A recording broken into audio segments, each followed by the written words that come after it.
Western Central Africa is home to 41 million children and adolescents who are out of school, and they are either in the age of attending primary education or in the age of attending lower secondary education. If we look at the demographic trends, they are alarming, and they are telling us that the younger population will keep on increasing. For example, in 2050, the children, according to the UN population estimates, 1 child out of 10 will be born in Nigeria. And where are these out-of-school children?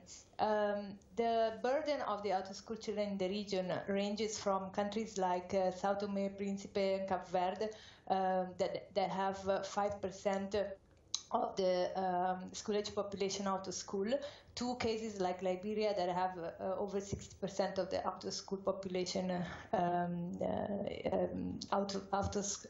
out-of-school population in the country. So Nigeria, that where 80% of the children are actually going to school, has the highest burden, highest number of out-of-school children of that age, with 16.5 million children out of school. And then there are countries like DRC, Mali, Niger, and Chad that also have very high numbers of out of school.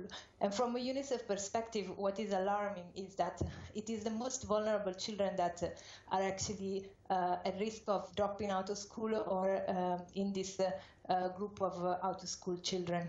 So if you think about the poorest households, the children belonging to these households, especially the girls or the children who are working, the children who live in rural areas, in the most remote zones, the children with disabilities, or even the displaced children that are so many in Nigeria. In addition to this, we have to remember that in this region, the humanitarian needs are increasing every year, and this year, more than 9 million children are in need of humanitarian assistance in education. Yeah. Very interesting. So I'd like you to help me appreciate the work UNICEF is doing, especially with the governments in these regions. Yeah, as you know, the SDG 4 target is to drastically decrease the number of out-of-school children. Actually, we aim at zero out-of-school children, and UNICEF has renewed his commitment to achieve this objective. So by 2021, for example, we expect we would like to see this 41 million figure drop to 29 million. So instead of 30% of the population out of school in the region, we would like to have reach 20%. And this requires collective effort in several directions. First of all, looking at the children who are out of school and ensuring that they are either sent back to school or they can attend some kind of non-formal education, so that they are supported through alternative pathways. And then the second direction is to make sure that the children who are in school do not drop out. And UNICEF, donors and other stakeholders that are partners to the government, they work within the framework of education sector planning, education sector plan design and implementation. They work to look at adapted solutions that are adapted to the regional and national realities in the region. Also, UNICEF, yes. So, okay, beyond the government now, I'd like you to speak specifically to the role of partnerships, especially public-private partnerships and even the private sector, how they can all come on board to help onboarding this education disaster. Sure. The partnerships with UNICEF and with those who support the governments to reach this goal of all schools all children in school by 2030 are unlimited, because if we look at the reasons why children are out of school, you have the structural reasons, the weaknesses of the education systems in the region, but also you have a wide range of other reasons why children don't go to school. So the private sector can engage in many ways, and I will develop this concept just in my next sentence. in many ways to not only address help the Ministry of Education to solve their internal problem, but also to address issues like child marriage, like stunting, malnutrition, birth registration. These are issues, or the watching school. These are issues that contribute to keeping a child in school or having that child drop out. And when I say child, I say boy and I say girl. It's very important that we take particular attention to girls.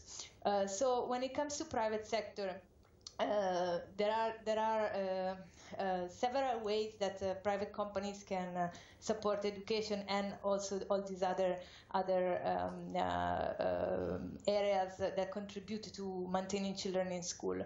So one example is the community development plans that offers some extra income to the communities and support them when the government budget allocation to education are very low. So it is an alternative. It is an alternative to and an extra amount of funding that comes directly to the community. And then one important role of the private sector is to support the Ministry of Education to identify the entrepreneurship skills that the adolescents need in a certain sector, so that perhaps the government and the Ministry of Education can also look into alternatives to what the adolescents are being taught now. Entrepreneurship skills, it's an area that needs to be developed, for which the private sector can actually play a very important part. And then if you look at the possibility of private companies to, for example, support other areas of the local development, economic development, that could contribute to their own business. So this could be an incentive for them to invest in other entrepreneurship in the countries where they work. And finally, I'm sure that every private company would like to have to see and to establish their own workers in a place where education functions well. So investments in the education sector, in the strengthening the education system where they set up their businesses is definitely going to benefit their company and their workers. Specialist